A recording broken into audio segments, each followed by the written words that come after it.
Thank you for being here. Nice to see you. I know, it's great to see you again. Uh, Um, so I want to start with my story of commissioning a piece from you. So I met you in 2016 New Music Festival at the University of South Florida, Yes.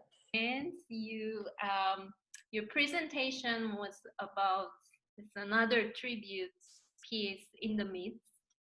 Um, and it was a shocking experience for me actually because you start the piece with probably the most famous opening in the piano repertoire, Yeah.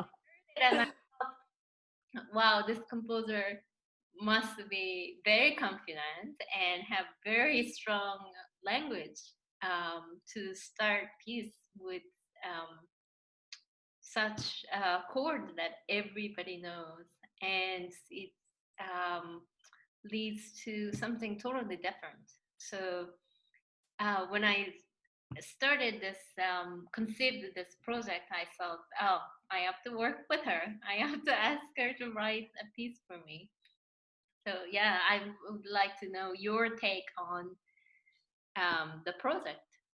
Yeah, and I'm so glad you did ask. And as I think in the talk you're referring to about composing in memoriam, when I talked about the Clyburn piece in the midst, I talked about how much I struggled actually taking those opening chords, and because it felt like it could go either way.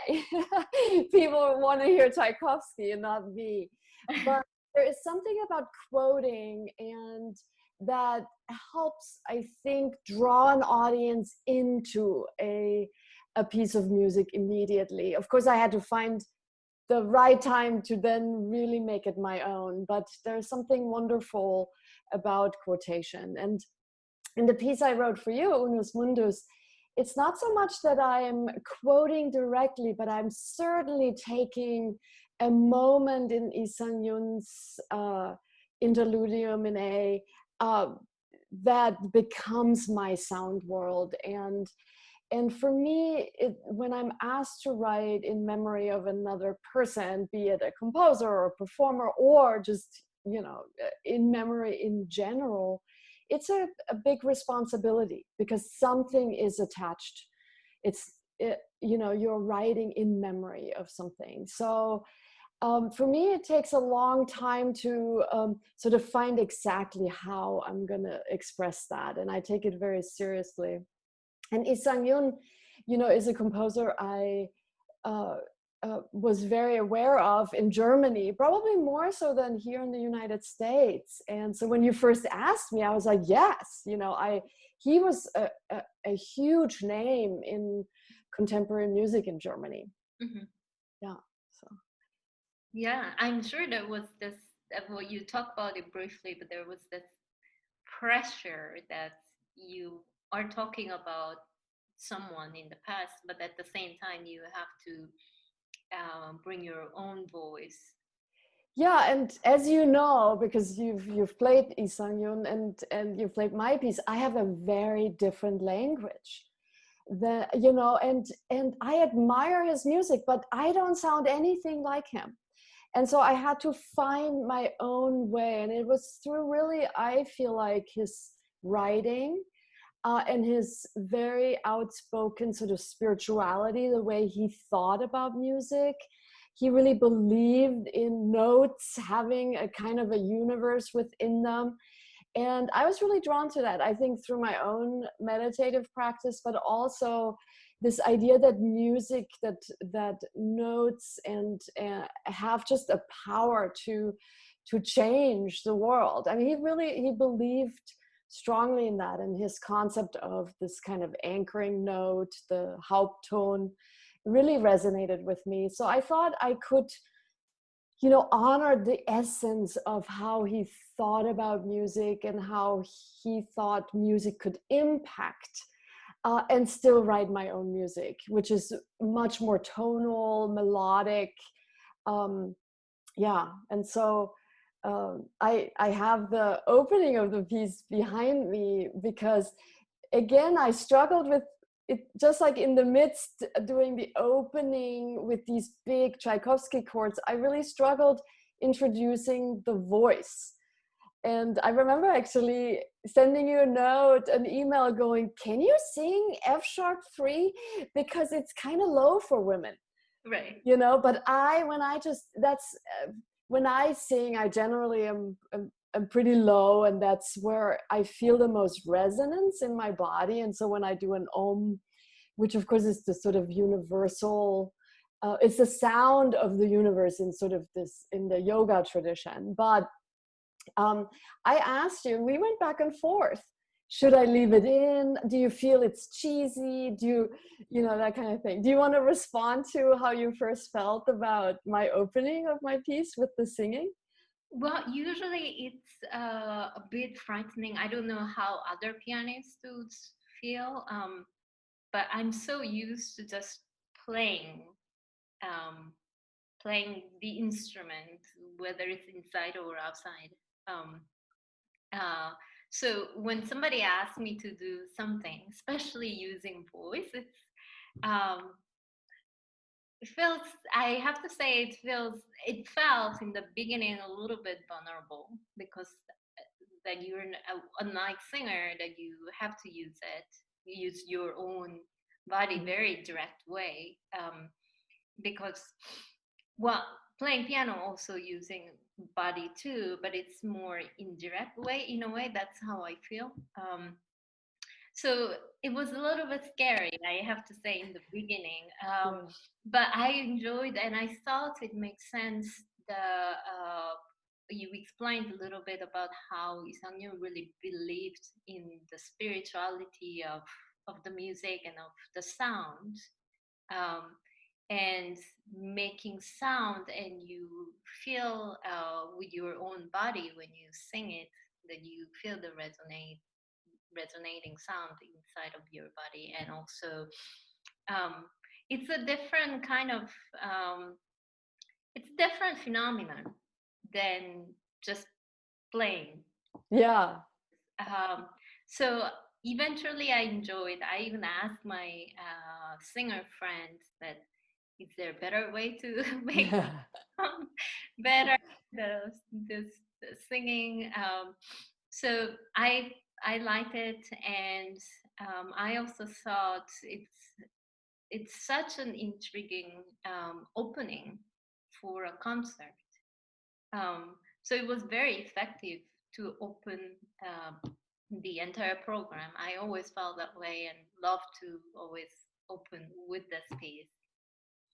That's great. And in a way, I thought about that pitch. It becomes kind of the, you know, as Isang Yun says, the Hauptton, the main centering note. And then, you know, I don't ask for that note to be amplified. I don't even really say you have to project it like a singer would. It's a personal thing. And it's sort of in many ways, it's kind of a meditative approach to opening a concert. You're sort of becoming part of the sound world, and it's only in the beginning, and at the end of the piece. And so to me, that was another thing. You know, sometimes when you introduce something like singing, there's this pressure. Oh, now you have to do something throughout the piece. As a composer, I feel that pressure, but I wanted it to be a kind of, yeah, meditative centering beginning, and then also at the end, after we've hopefully transformed the F sharp, you know, in that idea of of it containing this universe, this microcosm that I stole really from Isang Yun, that there would be a different feeling at the end when we get to that sung note again. And the way you do it, the way you've performed it, and I was at the recording session, like every time I get goosebumps when it comes back, because it just, at least I hope the audience will feel like something has happened. We have a different perspective on that. And that's the hope always with music, that we have a transformative experience as an audience member. Yeah, I also enjoyed, well, you talked about that, how um, the music actually develops and transforms and ended up with kind of different thing at the end. And um, I definitely had that sense of building up and the climax, and also in relation to the pitches that you introduced in the beginning, the intervals you talk about fours, Mm-hmm. and how you stack them. Mm-hmm. Uh, so I really enjoyed that, and it was easy to come up with that climax and build up, and it was very satisfying. That That's that's always, that's so lovely to hear, and of course that's the goal. And for me, you know, once I had this concept of the piece, and also, you know, the title Unus Mundus, one world, sort of it all, it's kind of the Western concept of yin and yang, and this idea, it's not just a bright piece, but there's darkness at times as you work toward the climax of the piece. There's some density, mm-hmm. these really dense, heavy chords, and I ask you to really jump all over the keyboard, and this idea that, you know, light and dark, and all of that is really this a Taoism idea that, you know, really the, you know, the light and the dark are always together, and the part and the whole belong together. And that's also what Unus Mundus, you know, the same concept that Carl Jung was talking about. So I found all these connections that were really, that helped me shape the piece, the form, so that it's not just a beautiful melodic piece, but it has some darkness, because Isang Yun's life also, you know much more about this, but, you know, he had darkness in his life. There was imprisonment and you know, lots of experiences that shaped him and his music. So I wanted to also honor that it cannot just be this bright piece. It has to have brightness, and it ends very bright, but in the center there is a darker core, to me. Yeah. Yeah, great. I know that you probably have that sketch that you shared with me in the beginning. I do. Let me see if I have it as a different background. Let me get to it while we're talking. Oh, Can you see it already? Yeah. There we go. And so maybe if somebody had seen the opening, really, I'm starting with the exact same chord right here. And so this is Isang Yun, an excerpt from his interludium, which you play amazing. And so people should, I think, as they listen to the CD, they should find your recording on YouTube, and listen to the interludium first. And this is the moment right here in the beginning where he has meter for the first time. And it's this really disarming moment. Every time I got to this place, I just felt like the universe opened up. And these few measures that you see behind me right now became my piece, basically the microcosm of my piece. And this is the, you know, this goes by within a few seconds in interludium, but I just loved living in there. And the perfect fourths are there as well. And yeah, a lot of my sound world is from this moment here that I put behind me. Can you see it okay? Yeah, I can see it. And it was when you shared with me for my presentation in UK, and it was so cool to see it. And you know, like I felt like I was part of the composition process. Yeah. Well, and you told me you're pairing my piece with this piece. And so and this, I would say, in Interludium is definitely one of his. I mean, people probably, but it's well known. I think he has quite a few pieces, but this one I think is. Um, um, Gets performed, although so difficult. I mean, you could speak more to it.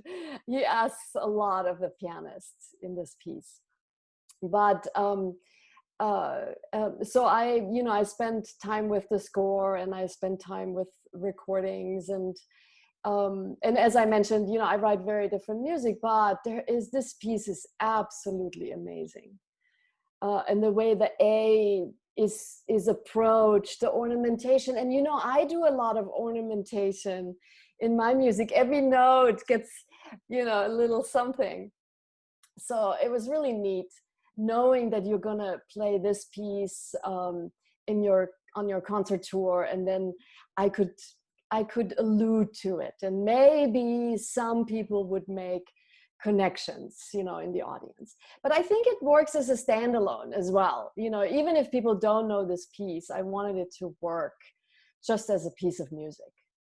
But for you, as you play both of them, you see all the connections, and that's always special. I can say the connection and the difference. I mean, that's what really interests me and what made me to begin with this project, because everybody had their own voice Yeah. on this one subject, Isang Yun, and um, each piece came out such unique, and each one has their own word. So yeah, I'm very grateful for that. Yeah, and it's such an honor to be on this CD, and I hope also, in addition to all of these pieces being out there, that people will revisit Isang Yun's music, piano, and also, I mean, he has an amazing oratorio, and he has a lot of pieces that are not easy, meaning it would take commitment to learn them, but I think he he needs to be studied and performed, and hopefully your project helps a new generation of listeners, and learn about him as well. I hope so. Yeah. Yeah. Well, considering what's happening in this world nowadays, uh, what do you think um, your role will be, or your role is, as an artist and musician? Yeah, I mean, it's a difficult question, and everybody will have, I think, a very personal answer. But I believe, to the very core of me, that music can change the world. I've experienced it myself in my own life, and I've also experienced it with students and audiences. And so I do think, for me personally, I focus on beauty and peace, and love, those kinds of energies in my music, so that I put more of that out there. And it's my own kind of activism, that I feel I can contribute, and write music just authentically. That's a representation of what I feel the world needs, and what I want to contribute in that way. But it's what about you as a pianist? What do people are starting to start new projects. What are you thinking about? I mean, I think it's probably similar to your answer. And I was asked. I recently had an interview about the city, and I was asked to talk about similar thing, um, especially considering what Isang Yun went through. Yes. Um, and it made me think over his life again, and I always thought, oh, what a terrible life he lived. That's what I thought. But now I think maybe it's not too bad because he had music, and I think he could survive, and he could live through this because of his music. Otherwise, it's really really difficult. Um, so in a way, I think I'm probably getting power from music, um, Yeah. and that's probably also important to all of us, because I know like a lot of people very frustrated and really depressed, and oh, like I don't know what to do. And I also felt same thing um, months ago and weeks ago. But I think we have to stay positive and still believe in what we are doing, and yeah, exactly, believe that we could change, we can make contribution to the world. Yeah, I think that's so important. And like I said, people will have different answers. You know, some composers are writing more political pieces and activist pieces, and I love that. But I think we all have to find our own authentic Yeah, expression. And you know, for me, I think I'm looking for projects that let me do that. And you know, writing in memoriam, you know, like you said, I've done before, and it you know, it helps me tap into that kind of spiritualness, and have music serve a greater purpose than just my, you know, oh, I have my artistic expression. Yes, I want that, but I also want it to serve a larger purpose, if possible. So the audience, you know, listeners will decide for themselves. But yeah, that's always the goal, and for me when I'm writing. yeah. Well, want to quickly share a cute picture. Hey, you didn't run this by me first. Right, it's fine. Aw, that's awesome. So That's from the recording session, right? Like the after the recording session. I Yeah. did some fun, and yeah. Um, but it was really nice that you came and support. It's always um, it's nice to feel supported. So I should just say that I felt like your first take was already perfect, and then you took like you did like 10 more takes, or but you really it's the experience of coming. You know, I had not heard you play it in person. I had heard you over streaming because I watched the Kennedy Center premiere that you did, but you know, we had not uh, met and worked on the piece together. And so this was just, I remember the day before the recording, you played it for me in your studio at USF, and you're like, okay, comments. I'm like, oh my God, it's perfect. I just remember being, yeah, it's really nice when you know, the music is just treated with such care. I felt like you already owned the piece when I first heard you play it, and now, of course, several years later, you've played it. I don't know how many times have you played it. Like, not many times, but many times. I know you own it, and it's a great feeling as a composer to have the commitment from a performer to not just want to premiere, but to really you know, live with a piece, tour a piece, record a piece, because it just changes your perspective, and it also changes the way I understand what I did. At the end, I learned as much from you, the way you interpret things, and I learned for the next piece, and that's always the goal, is, you know, to take something and carry it forward into the next piece. yeah, it's great. I mean, it's definitely the piece lives in performers, um, and it grows, and it has kind of life, I think. So yeah, of course. I mean, I love to keep it, and like most of pianists who play traditional repertoire, they keep pieces for quite a long time. I know, and even recorded like 20 years apart, like the same Beethoven piece again, and they sound different. It does. It's amazing. It does. Yeah. It's a living thing, and you person and obviously human being, it's gonna change. With experiences, and experiences will change the way we listen and the way we perform, and also I write very different music now than I did 20 years ago. Very different. As a matter of fact, I just made some difficult decisions to pull some pieces, like some student works and some things that I was like, wow, I don't know, I know youthful pieces are out there, but it's sometimes a tough decision. What do you keep? What do you not? What do you still stand behind as a composer as we grow?